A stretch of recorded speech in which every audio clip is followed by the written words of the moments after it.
Yo, what's up, yo? My name is Peejay. I'm from Cebu, Bisaya Kabayan. Welcome to my YouTube channel, Peejay Ong. Yon. So today, guys, it's another episode of our How to Vlog series. And for today, we are going to talk about how you can start your YouTube channel and how you can make your very first YouTube video. Yon. So simulan na natin, guys. So first, guys, is paano ba gumawa ng YouTube channel? How do you start a YouTube channel? Actually, guys, napakadali lang gumawa ng YouTube channel, guys. All you need to have is a Gmail account and pwede na kaagad kayo mag-start ng YouTube channel. So, yung key lang talaga doon, guys, is you should start now, di ba? Gawa kaagad kayo ng YouTube channel nyo, guys. Gayon din, di ba? So, all you need to do, guys, papakita ko sa inyo, guys. So, first is dito, pupunta muna kayo sa youtube.com and then magsa-sign in lang kayo, guys. Magsa-sign in kayo. So, basically, if may Gmail account na kayo, so automatically pwede na kayong mag-sign in agad sa YouTube, di ba? Or if wala pa, actually napakadali lang gumawa ng Gmail account, guys. It will just take you around mga less than 5 minutes, kahit 2 minutes kaya gawin, guys. All you need to do is alam nyo kung ano yung username ninyo, ganon. Yun lang kailangan, guys, yung birth date, yung name ninyo, ganon lang. Napakadali lang gumawa ng Gmail account. Yon. So, for example, ito, guys. So, magla-login kayo dun sa Gmail account ninyo, diba? So, ganun lang kadali gumawa ng YouTube channel. So, yon, isipin nyo, guys, anong ini-name nyo sa channel nyo. Yon, diba? So, pwede naman yun na palitan later on, diba? So, dito sa create a channel. Yon. Yon. So, yon. Your creator journey begins, diba? So, eto may mga guide. Actually, may mga guide sila, guys, kung paano kayo makapag-connect sa audience niyo, diba? Ano yung mga videos na gagawin, diba? So, kagaya nito, choose how to create your channel, diba? You can use your custom name or your name, diba? So, eto, gawa tayo. Custom name natin, guys. Depende kung ano yung gusto nyong gawin sa channel niyo. For example, yung channel niyo is all about yung ito, how to vlog series, diba? Yon. So, pwedeng yun na yung name ng ano nyo, guys, ng channel niyo. Or depende kasi kung ano yung niche ng channel niyo, guys, ano yung specialty, kumbaga, ano yung main topic ng channel niyo. Depende sa inyo, guys, diba? So, later on, sa mga upcoming videos natin, pag-usapan natin about yung mahalaga dun sa niche ng channel nyo, diba? So, mahalaga yun, guys, na may main topic talaga yung mga channel natin, kumbaga. So, ito, tell viewers about your channel, diba? So, yun, in this channel, we will explore how to vlog, diba? So, for example, ganun lang, guys. So, later on, pwede kayong mag-edit dito, guys. So, pwedeng later na nyo na i-set up. So, ganito lang kabilis maggawa ng YouTube channel, di ba? So, very important lang talaga na first step na iti-take nyo, guys, is yon, gumawa na kaagad kayo ngayon, di ba? So, as you can see, yon, nakagawa na agad tayo ng YouTube, di ba? Ito, How to Vlog series yung name ng YouTube channel natin. And yon, no subscribers pa tayo, but eventually, dadami yung subscribers natin, guys. So, yon, dito may guide, upload a video to get started, diba? So, ganun lang yun, guys. Upload kayo ng video, and yon, may YouTube channel na kayo, diba? So, congratulations, guys, dahil may YouTube channel na kayo, diba? Pwede na kayo magsimula, yon. So, ganito lang, guys. Later on, in my upcoming videos, papakita ko yung step by step kung paano gumawa ng video. So, yon. So, basically, there are many excuses kasi bakit ayaw natin mag-start ng YouTube, diba? So, pag-usapan natin yun, guys. Just very quick. First is, it's too late. It's too late na nga ba? Madami nagsasabi na saturated na yung YouTube, diba? Madami na mga YouTube channels, diba? Kung, madami na yung niche, for example, about mga pranks, diba? Madami nang gumagawa ng prank channel, ganun, about mga unboxing, ganun. So, maybe saturated na yung YouTube channel, but no, guys, no. Definitely, yung YouTube channel, hindi pa, it's not too late pa, guys. Kumbaga, pwede pa tayong magsimula ngayon, di ba? Because, actually, konti lang yung gumagawa ng mga channel, guys. Kumbaga, and it's, kumbaga, kung gagawa kayo ng channel ngayon, di ba? Naka-first step na kayo, so ahead na kayo dun sa ibang mga persons or ibang mga people na, yun nga, nag-procrastinate pa, hindi pa gumagawa ng YouTube channel, kumbaga. Di ba? As, pansin nyo, guys, actually, madami na ang, pumupunta sa YouTube, 'di ba? Yung nabanggit natin sa previous video natin, 'di ba? Yung YouTube ginagawa ng search engine, kumbaga madami ng mga tao nagse-search doon aside sa Google, sa YouTube na nagse-search ang mga tao, guys. So, padami ang users ng YouTube, guys, and definitely sooner or later magiging number 1 search engine na yung YouTube. So, pwede kayong start pa ngayon, guys. Pwede pa kayong mag-join at gumawa ng YouTube channel ninyo, 'di ba? So, it's never too late, guys. Actually, padami ng padami yung mga gumagamit ng YouTube, 'di ba? Kumbaga, nag-shift na yung mga tao from yung traditional na TV, ngayon YouTube na, because yun nga, on demand yung YouTube, kung ano yung gusto nilang i-watch, kumbaga ano yung mga topics na gusto nilang i-watch, sinesearch lang ng mga tao ngayon, 'di ba? And yun, on demand siya, madali lang gamitin, and it's for free, di ba? And yung sa cloud naman natin na audience, guys, yung coverage ng audience natin is the entire world. Imagine that, di ba? Ilan na yung population ng buong mundo, hindi lang sa Philippines yung audience ninyo. So, yun yung nakaganda sa YouTube, guys. So, it's not too late. So, yun, gawa na kayo ng YouTube ngayon din. Yun. So, second naman yung common excuse ng mga tao, guys, is hindi naman sila extrovert. Kumbaga, hindi sila, shy type. Kumbaga, medyo shy type sila. Hindi sila magaling magsalita. Kumbaga, actually, hindi yan siya, hindi siya kailangan, guys, na extrovert tayo, so we can start a YouTube, di ba? Kagaya ko, guys, hindi naman ako ganun ka extrovert. Kumbaga, medyo nasa middle tayo, di ba? Introvert, extrovert, but it doesn't matter actually, guys, because ang importante kasi sa YouTube, guys, is may mga taong nakaka-relate sa inyo, di ba? Kung ano yung kung sino kayo, kung ano yung character ninyo, kumbaga, kung depende, shy type ba kayo? Actually, may mga YouTubers na gumagawa ng shy type. Shy type sila, guys, and how they can approach yung mga girls, yung mga gano'n. Actually, may channel na gano'n, guys. So, iba't ibang klase kasi yung mga channels, guys. Iba't ibang klase din yung mga audience na nandito sa YouTube. So, more or less, guys, makakahanap kayo ng mga fanbase or mga audience niyo na magugustuhan yung channel nyo, guys, because yun nga, naghanap sila ng authentic, di ba? Genuine na mga contents ng mga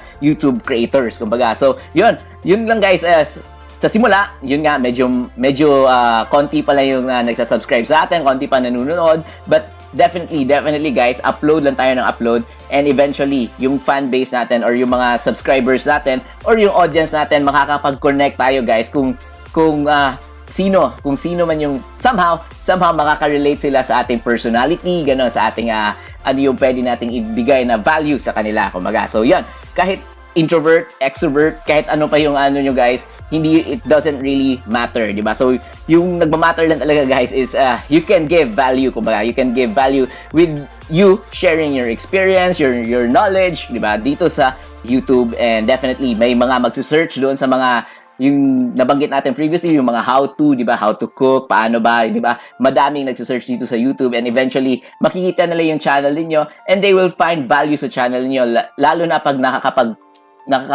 saya kayo, bigay ng tulong, yon, mga advice, gano'n, depende, mga tips, di ba? So, yon, madami ang magsasubscribe sa iyong YouTube channel. Yon. So, lastly, guys, yung excuse is yung, yun nga, medyo self-conscious tayo, di ba? We are afraid, kumbaga, mababa yung confidence natin, hindi tayo sure, di ba, if may manonood ba sa channel natin, di ba?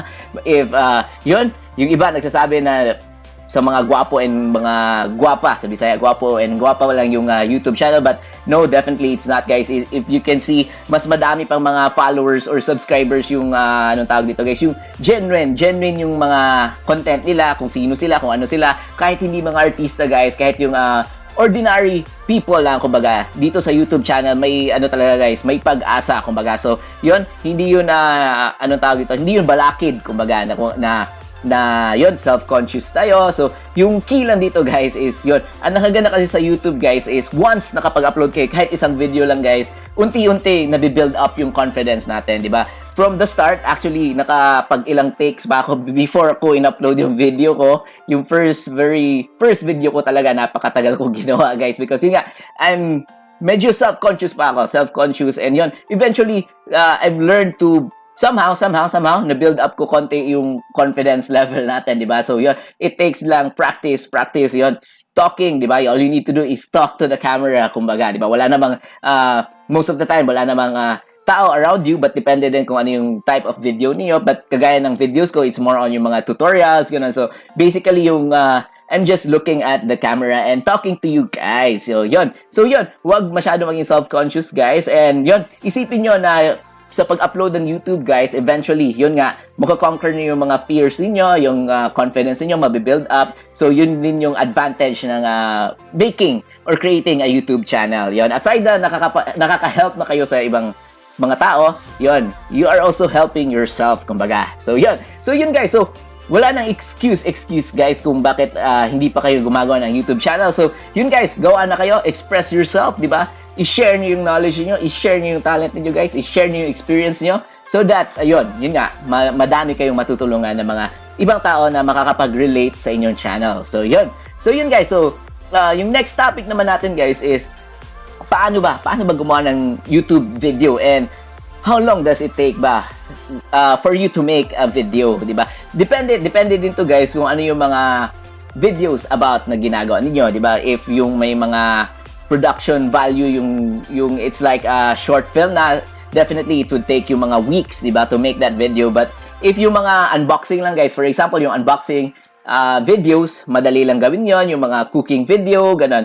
And some of yung mga kagaya na to, tutorials na alam nyo na yung topic, kumbaga. So, it's easier for you to make those kinds of videos, kumbaga. So, yun, i-discuss natin yung steps, guys, so that aware kayo, especially sa mga beginners lang dyan, sa mga baguhan na kakasimula lang sa paggawa ng YouTube channel. So, ano ba yung mga steps na dapat natin i-take, guys, so that, yun, maganda yung video natin and madami yung manunood, kumbaga. So, yun. So, ito yung mga steps, guys, first is to plan, di ba? So, i-plan out natin, guys, ano ba yung video na gusto natin gawin. For example, mag-unbox tayo, di ba? Mag-unbox tayo ng gadget. So, ipaplan nyo yun, guys. You can write in a bullet form. Gawa kayo ng bullet form, guys. So, ano yung sequence na sasabihin ninyo. Not necessarily na masyadong scripted yung video nyo, guys. Like word for word yung babasahin nyo. But you can just make a layout, guys. So, like an outline. Kumbaga, outline ng bullet form. Kumbaga, ano yung mga sequence or yung flow na pag nasasabihin nyo. Like for example, introduction dun sa gadget na yon. Kung for example, may bago ngayon, yung Samsung Note 20. Kumbaga, yun yung i-unbox nyo. So, wow, di ba? So, yun. Pwedeng, yung first nyo is introduction about kung ano yung video nyo all about yourself. And then yun, i-follow nyo na yung details nung Samsung Note 20, for example, and then i-highlight nyo kung ano yung advantages niya, ganun, or disadvantages, ano yung mga key features niya. So, basically, ipaplan nyo yun, guys, kung paano nyo paano nyo i-showcase yung i-unbox niyo na gadget, for example, di ba? And then, ipaplan nyo din kung ano yung mga footages na ikukunin ninyo. For example, yung introduction ninyo, di ba? More on, nakafocus muna sa yung camera sa inyong self. And then, yung gadget mismo. So, ano yung mga angles, kumbaga, ano yung mga views, kumbaga, mga view, kung saan nyo kukunan yung gadget na i-unbox niyo. So, yun guys, yun yung example ng planning, guys. So, it will take you around mga 1 hour, definitely, mga 1 hour kayong i-brainstorm nyo, kumbaga, guys, kung paano nyo i-atakihin yung paggawa ng video ninyo. So, yun guys, basically, mga 1 hour is enough. So, yun, mas maganda kasi yung nakaplanado siya, guys. Planado so that pag film ninyo, madali na lang, di ba? Sequence na siya. Sequence na ito yung gagawin nyo. Yung self nyo muna i-take nyo and then gano'n. So, yung number 2, guys, is yung actual na filming. So, definitely, di ba? If may plan kayo, mas madali nyo nang yung pag-film mismo, mas madali na, di ba? So, yung pag-execute, kumbaga, ng pag-film, mas easier na if nakaplan. So, it will take you maybe, if, for example, yung unboxing na 20 minutes na unboxing, maybe it will take you 1 hour of filming, di ba? Actual filming, like yung pag-film nyo dun sa gadget itself, then yung pag-unbox niyo, then yung pag-video nyo dun sa yung pag-highlight nyo, di ba? Sa mga features ng phone, ganun. So, maybe it will take you around mga 1 hour. So, basically, 1 hour of planning, then yung actual na film is 1 hour din, di ba? So, 2 hours na yung paggawa ng video with 2 steps pa lang yung guys, ha? So, madami pa tayong steps. So, yung third steps natin, guys, is yung pag-edit naman ng video. Actually, dito tumatagal yung madalas dito talaga tumatagal yung mga YouTuber, guys. Yung sa pag-edit ng video, yung paglagay ng sound effects, paglagay ng music background, paglagay yung mga text layout, ganun, yung may mga ano pa dito, guys, yung tinatawag na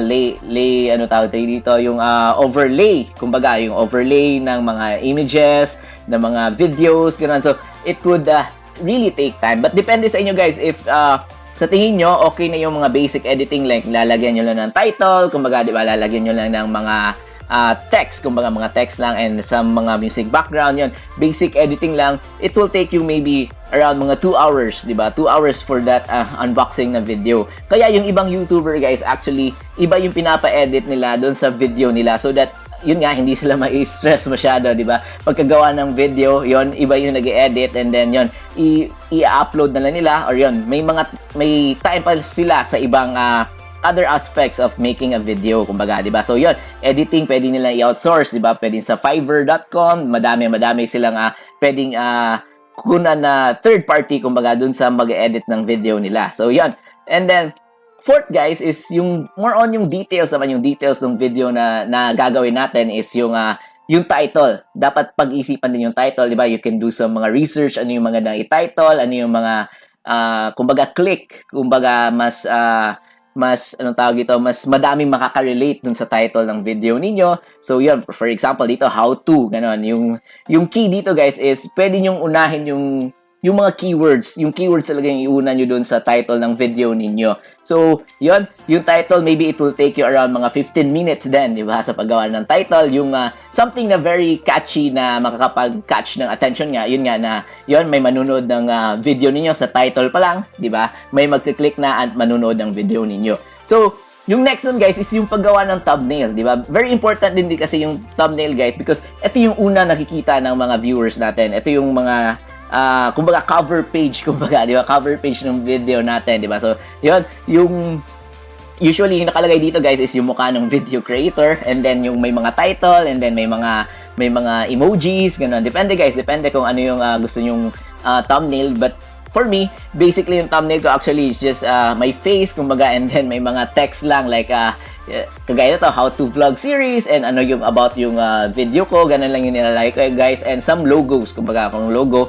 kung related doon sa video. So yun, sa paggawa ng thumbnail guys, definitely it will take you maybe 15 minutes to 30 minutes, diba? So yun, it would take time din, kumbaga, diba, sa pag-edit. Yung gamit ko actually, phone lang yung gamit ko sa pag-edit ng thumbnail ko guys. So in my upcoming videos, ipapakita ko sa inyo guys kung paano gumawa ng thumbnail na somehow madali lang siyang gawin but it is professional looking. Yan. So yan. So next step dun guys is yung description. So mahalaga din yung paggawa ng description ng video guys. So ita-type nyo kung ano yung laman ng video ninyo, di ba? So that more searchable yung video nyo guys. So mahalaga na somehow may yung description niyo, may details kung ano yung about yung video niyo, so that may data kasi dun sa description guys na yon ginagamit niyo ng YouTube algorithm na kumbaga mas searchable yung video niyo pag nakalagay doon sa description yung contents, kumbaga content ng video niyo, yung topic ng video niyo, and lalagyan niyo doon ng kumbaga ng mga hashtag, di ba? Yon, importante din yon, and then mga links, importante na may links doon sa description niyo guys kung saan yung paano sila magsa-subscribe or link doon sa mga ano niyo guys, social media account. So yan, yun sa paggawa ng description guys, ang technique dito is basically gawa agad kayo ng template, kumbaga guys, template na lang na kumbaga i-copy paste na lang ninyo and then papalitan na lang ninyo yung mga details and yung ibang mga fix, kumbaga fix na details like yung link doon sa social media accounts nyo, nandun na, so that copy-paste na lang kayo, so that mas easier. So maybe it will take mga 15 minutes then. So next guys is yung sa mga tags.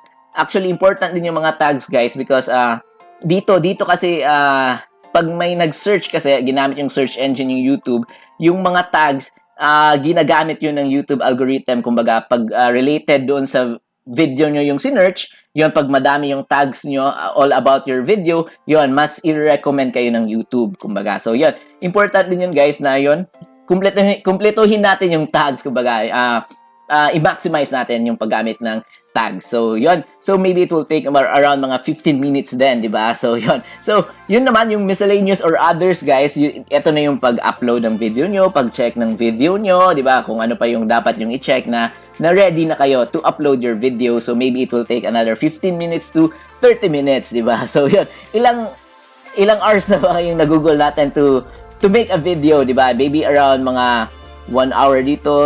Dito pa lang, 4 hours na yung nagugol natin, di ba? And then, maybe another 2 hours din dito. So, maybe around 6 hours to produce one video of dito sa YouTube. Yon. So, Yun guys, so yun lalo na sa mga beginners actually mas matagal yung paggawa ng video, but eventually pag nasanay na kayo guys, nasanay na kayo sa paggawa ng video, so mas madali na lang, maybe from 5 hours, di ba, you can do it in 2 hours. So depende guys, depende kung ano yung video na ginagawa nyo. Pag mas kabisado nyo kasi yung topic ng video, mas madali kayong gagawa ng video, mas madali yung ma-upload. Yun, so yun guys, yun lang yung video natin for today, di ba? So we talked about yun nga, how to start your YouTube channel. So napakadali lang guys. All you need to have is Google account or yung Gmail account, di ba? And yun, pwede na kayong mag-create ng yung YouTube channel, and then how to make a YouTube video. Yun, na-discuss natin kung yung mga steps kumbaga na dapat nyo gawin before you finally